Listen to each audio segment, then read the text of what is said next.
Osma sezona, drugič. Ja. To je podcast Od bita do bita. Midva, so Anže in Maruša. Anže, video nadzor v Evropski uniji bo nova aktualna tema. Nekaj zelo oddaljenega se je zdelo včasih, ko sva leta govorila o številnih primerih z Kitajske.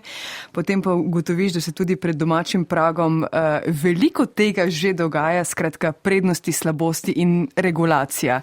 Naprimer, ključne besede danes v Odbiti z gostjo. Najprej pa, Anže, si kaj spremenil mnenje o javnem video nadzoru ljudi v vsem tem času, odkar to temo odpirava? Ne, še vedno ni okej. Dobro, se strinjava, greva naprej. Razen, če si pričakovala, da bom rekel, ne, zdaj sem pa, razumem jih in podpiram. Ne, pač seveda ni okej. Ampak dajmo. Namontiral ene 3 kamere pred blok. Tako. Ok, Val 202. Play Od bita do bita. Maruša in Anže z gosti o sodobnih tehnologijah. Pika Šarf je danes z nama. Srečali smo se po dobrih 3 letih, ugotavljamo, Pika, ker vas je mimogrede veliko poslušalcev med tem morda na novo. Dobrodošli, da poiščete tiste epizode iz začetka leta 2020. Takrat smo govorili o drobnem tisku korporacij, kaj vse je zapisano na straneh Facebooka, naprimer, pa sploh ne vemo, s čim vse uporabniki soglašamo. Pika, zdravo, dobrodošla znova tukaj. Živijo in hvala za vabilo. Kako si? Super. In kaj zdaj piše na Facebooku? A se je kaj bistveno spremenila? Mogoče najbolj vaju vprašam. Vi pa kot uporabnika ste opazila kakšno spremembo? Je bolj uporabniku prijazno ali še vedno smo izgubljeni v solati? Mislim, da je še vedno izgubljeni v solati, ampak mene mislim, da so res premagali, ker vsakič, ko dobim tisti nek mail, nekaj smo posodobili, samo klika, Maja gre, sploh neko res sem se nehal. Vedno manj prijazno bi jaz rekla uporabniku meni. Zdaj, ali je težava v meni ali v čem drugem, pa ne vem točno. Pika, zdaj si zaposlena pri informacijskem pooblaščencu kot svetovalka za mednarodne odnose. Osebni podatki torej še vedno tvoja primarna naloga, tvoja strast. Tako je, mogoče zdaj še celo malo bolj, kot je bilo prej. Prej sem vseeno raziskovala neko širšo področje tehnologije in prava, zdaj sem pa res z glavo in telesom v osebnih podatkih, predvsem mednarodnem sodelovanju na področju osebnih podatkov v Evropski uniji. Ja, dobro, zagrizimo v to kompleksno stvar, ki se ji reče osebni podatki na svetovnem spletu. 2 povezani temi sta nam padli v oči, video analitika na prihajajočih olimpijskih igrah v Parizu in akt o umetni inteligenci, ki se sprejema v Evropski uniji. Zakaj sta pomembni, ne le tako pravniško, mogoče dolgočasni, kot zvenita in kako sta torej povezani danes v Odbiti do bita? Pika, zdaj že nekaj časa ugotavljamo, da nas tehnologija vse prehiteva, da regulacija ponavadi vedno zamuja. Kljub temu se strinjamo, da je regulacija nujna, vsaj upam, ne vem, no povej. Mogoče za uvod in na kratko in plastično, da bomo razumeli, kaj prinaša ta akt o umetni inteligenci, ki se zdaj v teh dneh in mesecih sprejema, uveljavo pa verjetno potem stopa čez približno 2 leti. Res je. Akt o umetni inteligenci je trenutno še v zakonodajnem postopku. Ideja komisije in parlamenta je, da bo sprejet še v tem mandatu parlamenta, to pomeni do naslednjega poletja. Potem sledi 2-letno obdobje, ko se bomo vsi prilagajali na skladno z aktom o umetni inteligenci in potem stopi v veljavo. Torej 2-letni prehodni rok določa. Na kratko bi pa rekla, da so res ključni poudarki to, da najprej prinaša definicijo umetne inteligence, potem pa te načine uporabe umetne inteligence pravzaprav deli na 3 kategorije, glede na tveganja, ki jih prinašajo. Prva oblika umetne inteligenčnih sistemov je tista, ki bo v celoti prepovedana, torej ki jih pod nikakršnim pogojem v Evropski uniji od trenutka, ko bo ta akt stopil v veljavo, ne bo več mogoče uporabljati. Druga, malo tako vmesna kategorija, ki jo predvideva akt o umetni inteligenci, so tisti visoko tvegani sistemi umetne inteligence, ki bodo sicer dovoljeni, vendar samo pod določenimi pogoji.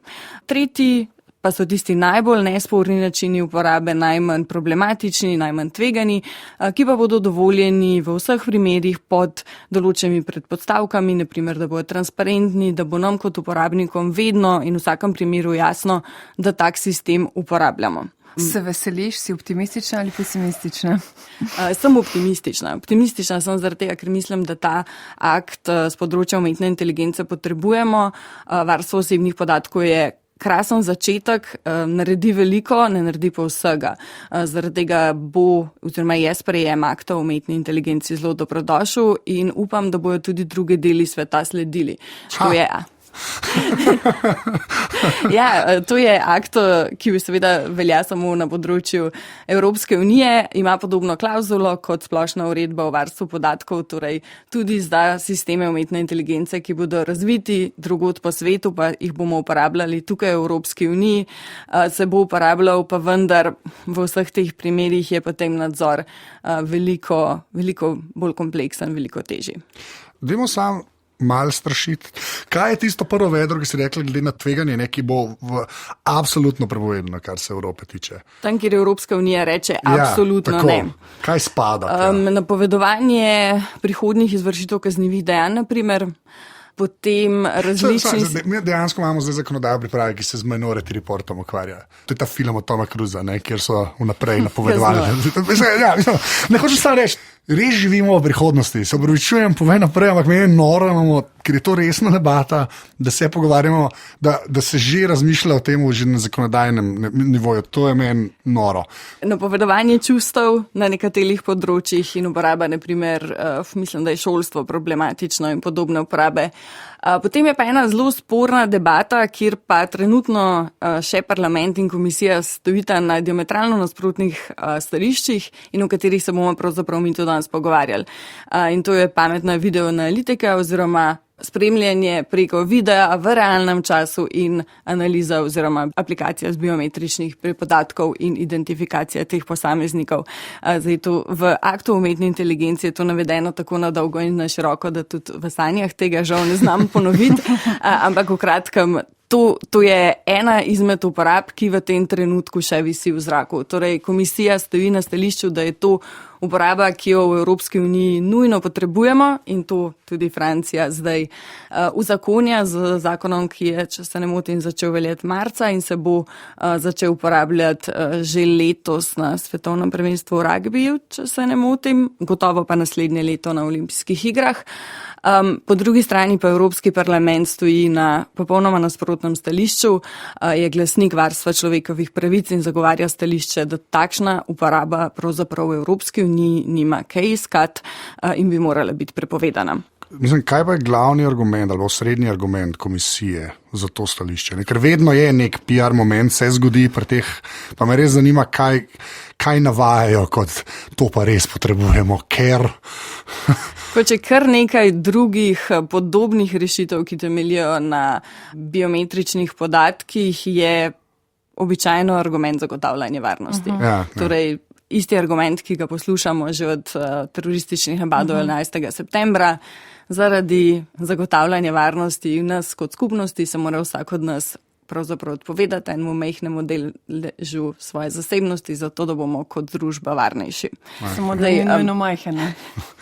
Poleg tega bi se dalo še debatirati o tem, dejansko smo kot družba varnejši zaradi vseh teh načinov obdelave osebnih podatkov. Ja, olimpijske igre si omenila, olimpijske igre 2024 v Parizu bodo prihodnje poletje zagotovo najodmevnejši projekt v Evropi. Že danes se zato pojavljajo opozorila z naslovi, to je začetek videonadzora v Evropski uniji in podobno. Skratka, kot smo ravnokar rekli, zagovorniki trdijo, da je pametni videonadzor, torej videonadzor s pomočjo umetne inteligence, pomemben za varnost vseh ljudi, ki so, naprimer v tem primeru, na olimpijskih igrah, da lahko prepreči teroristični napad, če naprimer lahko zazna tovornjak, ki pelje v množico, da bo odprtje olimpijskih iger ob reki Seni obiskalo 600,000 ljudi, skratka, da tako stvar zaradi količine ljudi potrebujemo. Nasprotniki pa potem seveda opozarjajo, kar praviš, Pika, na nesprejemljivo tveganje za temeljne človekove pravice. Mimo grede tudi 2 organizaciji iz Slovenije, skupaj jih je 37 iz Evrope, pri nas pa Državljan D in Danes je nov dan, je podpisalo to opozorilo, peticijo, da naj vendarle pazimo oziroma pazijo odločevalci, kaj počnejo. Torej, video nadzor zaradi varnosti. Ja, absolutno ne, ali vsaj do neke določene meje.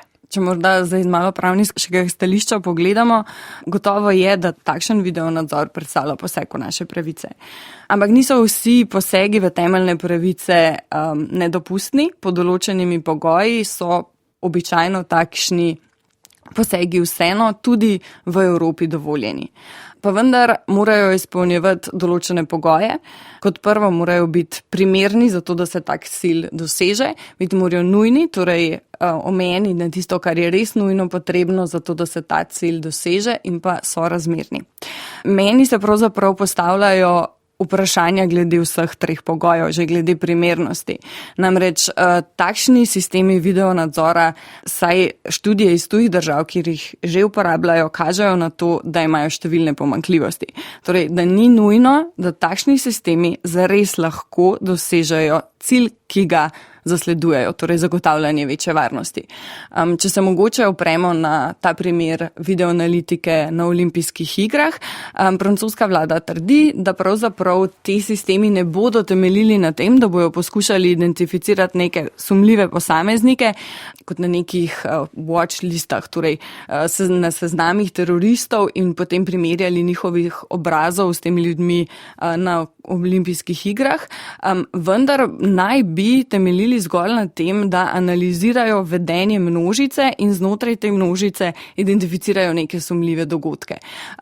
Omenila si tovornjak, ki pelje v množico, tukaj gre za res očiten primer, kjer verjetno zelo težko pride do napake. Ampak predstavljamo si pa lahko eno množico različnih situacij, ki bi na prvi pogled lahko izgledale bodi si kot neko sumljivo ravnanje ali pa nekaj čisto običajnega. Pravzaprav zelo težko je določiti, kaj je tisto, kar je sumljivo. In v teh primerih se največkrat izkaže, da so tiste skupine, ki so že v osnovi deprivilegirane, v tem primeru spet v slabšem položaju. Zaradi tega je pravzaprav že ta prvi element, ali je takšen ukrep sploh primeren za to, da dejansko dosežemo večjo varnost, problematičen. Preden sploh se začnemo spraševati, ali je nujen in sorazmeren.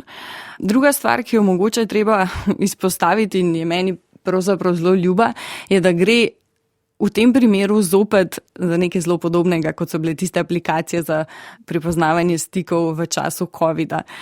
Namreč gre za reševanje neke družbene problematike z neko visoko tehnološko rešitvijo, ki pa ni nujno, da ima želene rezultate. To je bilo zelo radodarno, ko si rekla, da ni nujno, da ima želene rezultate. Ne? Malo se vedno v celofanu o teh stvarih pogovarjamo, ne? Ker že prej si rekla o primernosti. Ne? Že spet gre za nekaj, kjer bomo postavili kamere in upali na najboljše. Ne? Mislim, nočem preveč karikirati, da me v resnici pa tudi me moti vedno pri teh debatah, da se vedno tako, ampak obstaja pa neka verjetnost, da nekaj bojo pa odkrili. Ne? Pa se pa na koncu se izkaže, saj to, kar sem jaz bral, da bi se zelo redko se zares kaj odkrije, ne? Da večinoma gre za veliko enega šuma, pa zelo malo podatkov, ne? A vseeno pa postavljajo pa se kamere, ne? To se pa dogaja. Ne, to temu se pa ne bomo odzognali očitno. Ali... Ne, absolutno ne. Točno za to gre, sploh ni res, da karikiraš, dejansko je tako. Idejo imamo, da več kamer, kot bomo postavili, več podatkov, kot bomo obdelali. Ni nujno, da gre za video posnetke kot osebne podatke, lahko so to neki drugi podatki. Potrebujemo samo več podatkov in preprečili bomo prihodne pandemije, prihodne varnostne grožnje, praktično vse, kar rabimo, je več podatkov in dober algoritem. Pa je veliko krat vprašanje mnogo bolj kompleksno. In z neko tako rešitvijo tega enostavno ne moremo preprečiti. Pa še ta nek, kako bi rekel, magični prah je posuto, zdaj še ta umetna inteligenca, ki je vse mogočna, ki bo vse našla, prepoznala. Se mi zdi, da včasih je bilo vsaj to, to bojo neki ljudje gledali, kar sem jaz potem mislil, zdaj, če bomo dali pa računalnikom to za pregledovati, je v bistvu zdaj ratu kar nekak argument za zagovornike vsega tega, ker to bo pa zelo nepristransko, tukaj pa ne bo, pa tudi to vemo, da se ponovadi potem vedno sviži na dolgi rok. Ampak meni je recimo ravno to blazno zanimivo, kar si omenil, da v Evropi se vsakič, pa tudi v Ameriki se uporablja ta argument, da ko skušajo neko tako novo tehnološko rešitev upeljati, je argument zagovornikov vedno znova, ampak vse v končni fazi bo odločil človek. Ja. Bo odločil človek, ampak dajmo se vprašati, kolikokrat bo človek dejansko rekel ne nekemu stroju, ki mu radi zaupamo zaradi tega, ker je obdan s to auro objektivnosti in tem magičnim prahom, s katerim smo posuli tehnologijo in nam obljublja pravzaprav, da bo rešila svet, v resnici pa ni čisto tako. Točno, to sem te želela vprašati. Večkrat se postavim na stran korporacij ali zagovornikov s kakšnim vprašanjem, da izzivam sogovornika, ker prednosti vendarle so, pravijo tudi v pariškem primeru za prihodnje leto za olimpijske igre, trdijo, da pač nezaupanje ljudi seveda gradi umetna inteligenca, pojem kot tak, stroj ali računalnik, ampak da bo umetna inteligenca o nekem potencialno nenormalnem dogodku samo obvestila skupino ljudi, ki se odloča o ukrepanju. Torej, človek še vedno zmaga v tej bitki s strojem. Zakaj pol ni v redu, pika? Žal, imam krasen argument, da spodbijam. Tvoja trditev, skratka, en izmed argumentov je gotovo ta, da, in to je dokazan učinek pristranosti avtomatizacije, ljudje smo izredno podvrženi temu, da verjamemo računalniško generiranim ocenam, ne glede na to, da vemo, da so včasih napačne, netočne. Skratka, ljudje smo k temu nagnjeni in načeloma je to dokazano. Jaz mislim, da vsak od nas se je že kdaj srečal na lastni koži s tem, da je verjel marsičemu. Konec koncev se nam to dogaja zdaj pri ChatGPT-ju, ko ljudje nekritično verjamejo pravzaprav čisto vsemu, kar jim umetna inteligenca reče.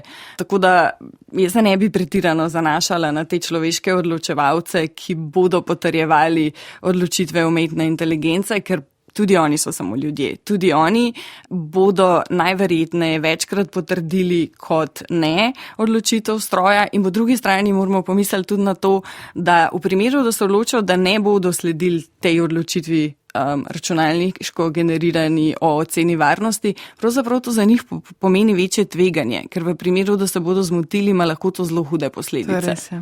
Pa ne smemo tudi pozabiti to, da tudi ta umetna inteligenca, ki ni umetna inteligenca, to smo že tokrat povedali, sploh ne bom več, da tudi to je programiral nek človek, več ljudi, in tudi oni imajo svoje predsodke in vse ostalo in to se je že ničkolikokrat izkazalo za zelo škodljivo.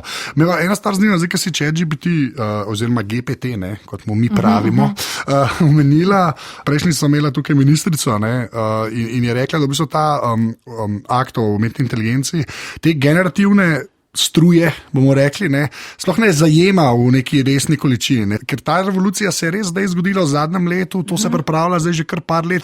Mislim, na nekem te epohah evropske zakonodajnega postopka je ta akt že pri koncu. Tako. In že nekaj časa v pripravi. Tako, zdaj se je pa vmes že spet še neka reč zgodila, ki mislim, da je zelo prišla v človeška življenja, tako kot je recimo ChatGPT, pa se me samo zanima, a se bo to znotraj tega akta začelo naslavljati, ali bomo imeli akt o umetni inteligenci generativni zvezdica 2. Do določene mere je bilo to naslovljeno z amandmajem, ki ga je vložil parlament, ni pa nujno, da bo sta amandma sprejet. Aha, tako je, okay. Je pa res, da govori samo o določenih obveznostih teh ponudnikov, ne naslavlja pa gotovo vsega. Ampak spet, če ta amandma ne bo potrjen, pravzaprav akt o umetni inteligenci ne bo specifično naslavljal teh modelov, ki so se pa res Niso se pojavili v zadnjem letu, ampak so pa v zadnjem letu eksplodirali. Ne? No, saj toliko so prišli med ljudi, ne, da je pa res gledalo, kot da Evropska unija je pa, mi imamo pa takoj tukaj akt o umetni inteligenci, pa več, kot smo, jaz tudi, kar sem bral, vi ste bolj gledali video analitiko, recimo, ne, kot ChatGPT. Zdaj, ko smo pri olimpijskih igrah, ki so v Franciji, meni je noro, tudi ti si nama poslala ta primer, ne, se moramo malo pogovarjati o podjetju Clearview, ki je sicer iz Amerike, ki ima pa zdaj težave s francoskimi oblastmi, oziroma ustreznico informacijskega pooblaščenca v Franciji. To je pa eno podjetje, ki je, čeprav razumem, prosto je malo, zelo po ameriško, ne, je malo slike, obrazov ljudi iz spleta, ki so bile sicer javno objavljene, in zdaj je francoski informacijski pooblaščenec, to zelo skrajšujem, je pa rekel, ne, vi to ne smete početi, mi imamo pa GDPR. Dobrodošli v Evropi. Sem smešno vedela, zdaj smo imeli Francijo kot, mi bomo vse snemali med olimpijskimi do Francije, kjer je Američani, nehajte nam krasti osebne podatke, kar je tudi naš obraz, ne, in je začelo dajati kazni temu podjetju Clearview, ne, ki sicer potem te sisteme uporablja že spet argument varnosti, to prodaja v bistvu policijskim postajam oziroma enotam, karkoli, ne, temu aparatu, da lažje najdejo osumljence in vse ostalo. In jim pač nekako nalagajo kazni, zdaj mislim, da je že $25 milijonov, kar niti ni malo, ne, tudi če si neko startup podjetje, recimo, ne, tako kot Clearview. Clearview pa pač pravi, mi nimamo pisarne v Franciji, puste nas na miru. Zdaj me pa res zanima, res si rekla, zdaj bo akt o umetni inteligenci, upaš, da bo sledil tudi svet, ne, tukaj imamo potem hkrati primer z isto evropsko državo, ki ne ve, kaj hoče, ne, ali bo varovala človekove osebne podatke ali ne, pa ameriško podjetje, ki je tako, kakšna kazen, saj nimamo pisarne pri vas, ne, čeprav smo pokradli tudi francoske obraze. Ne. Je to argument, sploh nimamo pisarne, se to se vedno znova sprašuje. Ampak meni je samo taka juha rata vsega tega, kjer zdaj smo se zelo lepo pogovarjali, Evropska unija skuša slediti z neko regulacijo vsem tem zadevam, res se pogovarjajo, tam je, skozi si rekla, komisija na eni strani, te videoanalitike, parlament na drugi strani, pa imamo pa Francijo, ki solira prav tako v obe smeri. Tako da, zdaj, moje vprašanje je, kaj si potem mi vsi mislimo? Ja, ne, vse je treba razločevati med tem, za kar se je odločila Francija v času olimpijskih iger, oziroma oni to imenujejo eksperimentalno obdobje do leta 2025 in tem, kar počne. Ja, Ponovimo, 2025. Do 2025 in tem, kar počne Clearview AI. Predvsem zaradi tega, ker v Franciji gre za ukrepe države, ki so uzakonjeni, torej v skladu z splošno uredbo, pač imajo pravno podlago. Vsakič, ko bo na nekem dogodku, ki je časovno in geografsko omejen, ta tehnologija uporabljena, morajo za to dobiti predhodno avtorizacijo. Torej, ta sam akt sam po sebi še ni dovolj. Dobiti morajo vsakokratno avtorizacijo, da zares na tem dogodku potrebujejo ta sistem pametne videoanalitike in ukrep mora biti v vsakem izmed teh primerov sorazmeren. Oni so pri pripravi tega zakonodajnega predloga tudi zelo tesno sodelovali z francoskim informacijskim pooblaščencem, CNIL se drugače imenuje. Tudi CNIL jim je v končni pripravi tega zakonodajnega akta sugeriral oziroma pomagal doseči to, da je zdaj ukrep vseeno omejen na tisto, kar je zares nujno potrebno, ima torej vse varovalke za zagotavljanje ustrezne ravni varstva človekovih pravic. Na drugi strani imamo pa Clearview AI, ki je, tako kot si rekel, manjše zagonsko podjetje, ki prihaja iz Združenih držav Amerike, ki je pravzaprav v nasprotju z pogoji uporabe različnih spletnih omrežij postrgala praktično vse javno dostopne podatke, jih združila z vsemi možnimi bazami, ki jih je našla. In v prvi vrsti sicer ta njihov produkt ni bil namenjen organom pregona kaznivih dejanj, ampak zelo hitro so ugotovili, da pravzaprav bi bila to lahko njihova ciljna skupina in potem so jim ponudili ta svoj model za prepoznavanje obrazov. Torej, Clearview AI je program, ki prepoznati obraz, medtem ko že sam način delovanja tega francoskega videonadzornega sistema, kot smo rekli, ni tak. Ne? Tam ne gre za prepoznavo točno teh posameznikov, medtem ko Clearview AI lahko na podlagi, vajnih objavljenih podatkov rečejo, tole je pa Anže in tole je Maruša. in že z tega vidika verjetno predstavlja večji poseg v pravico do zasebnosti in varstva osebnih podatkov. Je pa to, kar si omenil, res lahko problematično, torej ta problematičnost nadzora nad podjetji, ki nimajo ustanovitve v Evropski uniji. Maruša si rekla, da kakšno vezo ima to, imajo pisarno ali ne, to izhaja iz splošne uredbe o varstvu podatkov. Namreč tista podjetja, ki imajo ustanovitev v Evropski uniji, zanje je potem pristojna tista država, kjer je ustanovitev. Zato naprimer v vseh postopkih, ne vem, zoper Meto, Google, tako, oni imajo ustanovitev na Irskem, zato je pač tisti organ pristojen. Ostali organi pa prav tako sodelujemo v tem postopku, če imamo kakšne posameznike, na katere je ta kršitev morebiti vplivala. Ampak seveda problem nastane takrat, kadar tega podjetja v Evropi ni, ker v tem primeru je pa zelo, zelo težko vršiti kakršenkoli nadzor. Zaradi tega, ker Združene države Amerike, pa tudi vsaka izmed držav Evropske unije je suverena država in mi ne moramo priti in reči, takole, zdaj pa vi tele kazni niste plačali, zato vam bomo mi tole zasegli. Zaradi tega je nadzor v teh primerih, ko gre za ekstrateritorialno uporabo nekih naših predpisov, problematičen.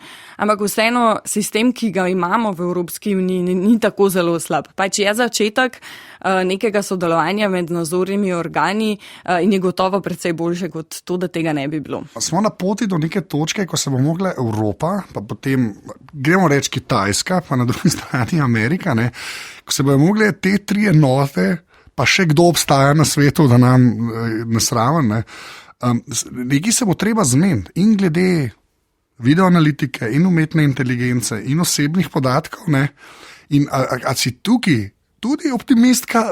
Jaz sem tukaj zelo vedno bolj pesimističen, tudi zaradi tega, kar vedno omenjam, mi nimamo neke živahne ali pa močne te tehnološke sfere, čisto gospodarsko, a ne? In me je strah, da smo vedno bolj smo, no, v nemilosti teh dveh ostalih enot na svetu, ne? Kako pa zgleda, ko se dotakne potem Kitajcev pa Američanov? Tudi mene moti, jaz mislim, da midva vedno zagovarjava, da je jasno, da zagovarjava Evropsko unijo, ki se še vedno vse meni osebno zdi korak pred, v dobro smer, v optimistično smer, ampak me moti ta dvoličnost ravno zaradi tega, ker smo vse to, o čemer se danes tukaj pogovarjamo, govorili na mogoče malo bolj abstraktnih primerih. Dajmo reči iz leta 2017-2018 v tisti zelo, zelo oddaljeni Kitajski in danes je to doma. A nismo takrat tudi kot Evropska unija, tudi kot odločevalci rekli, to se pri nas nikoli ne bo zgodilo, sej vidimo, kaj se lahko zgodi. Jaz sem tudi pesimistična, evo 2-0 za pesimizem. Jaz nisem popolnoma pesimistična, poskušam pa biti realistična, zato ne morem gledati na prihodnost samo kot nekaj zelo svetlega. Se mi zdi pa, da vseeno sistem, kot ga poznamo v Evropi, ni slab. Daleč od tega je pač najboljše, kar imamo v Evropski uniji, ki je neka posebna tvorba, ki ni niti država, gotovo pa je mnogo več od mednarodne organizacije. Zaradi tega se mi zdi, da to sodelovanje, ki ga imamo znotraj Evropske unije, je zelo plodno. Ta razlika, torej Evropska unija, Združene države Amerike in Kitajska na drugi strani, to je pa morda bolj zanimivo vprašanje in tudi precej teže vprašanje.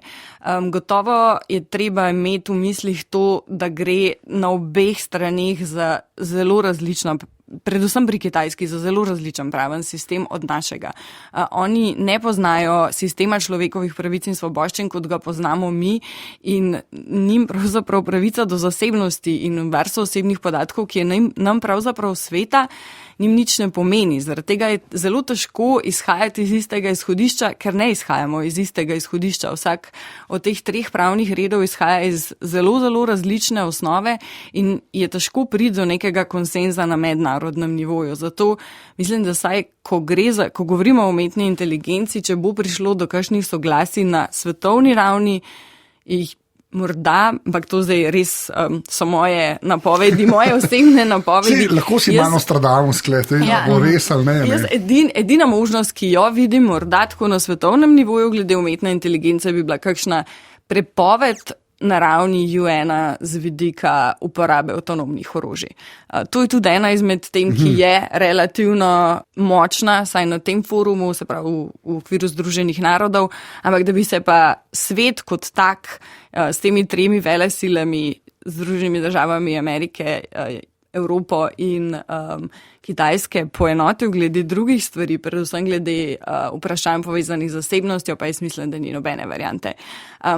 Poleg tega smo pa mi kot Evropska unija v eni taki relativno neljubi poziciji, ker po eni strani, kot je Anže omenil, smo relativno odvisni od teh tehnoloških velikanov, ker svojih nimamo, mi smo Nokio, pa je ni več. Po drugi strani pa uveljavljamo neka pravila, ki se nam zdijo nujno potrebna, ampak vseeno so v nasprotju z nekimi ključnimi načeli teh podjetij. Če gremo sam tukaj še malo naprej, da se malo tudi vrnemo na ta akt mogoče, pa tudi francoske te olimpijske igre, dogodek, ki je časovno omejen, potem pa lahko. A je tukaj kakšna past v prihodnosti, da se bo pa to potem izkoriščalo v nekih kriznih razmerah? Zdaj pa smo ga dali za 2 leti, zdaj bomo podaljšali za 3 leti. A so tudi tukaj kakšne varovalke? Ker mislim, kamere se tudi po Ljubljani postavljajo, tu moramo tudi vedeti, ne smemo vedeti, kje so, to je čisto ločena zgodba, ker mogoče se jo kdaj drugič odbiti obdelamo, ampak to se res dogaja, Jaz mislim, da tako je Maruša je prej lepo rekla, prej smo se vedno pogovarjali o nekih mistični Kitajskih, kjer vse gledajo in dobivajo kazni ljudje. Zdaj so prišli v Srbijo in smo še vedno trdili, da je to samo Huawei v Evropi, kljub temu, da so bili na našem pragu in zdaj je tukaj. In tudi v aktu o umetni inteligenci je ta video nadzor na relativno podoben način urejen, kot ga je uredila Francija. Torej, omejitev tako glede lokacije, kot glede časovne komponente tega ukrepa, plus za vsakokratno avtorizacijo nekega neodvisnega organa, plus država mora to uzakoniti v svoji nacionalni zakonodaji. To je predlog Evropske komisije. Kot sem prej rekla, parlament ima svoje ideje. Parlament želi popolno prepoved. Kaj se bo zgodilo, je pravzaprav nemogoče napovedati v tej točki, ampak če bodo sledili temu predlogu Evropske komisije, potem bo tudi za nas, če se bo Slovenija odločila za prenos v nacionalno zakonodajo, veljal podoben sistem. Še to, če si že načel Ljubljano in kamere, Anže, je kak domač primer že odmeven ali še bo?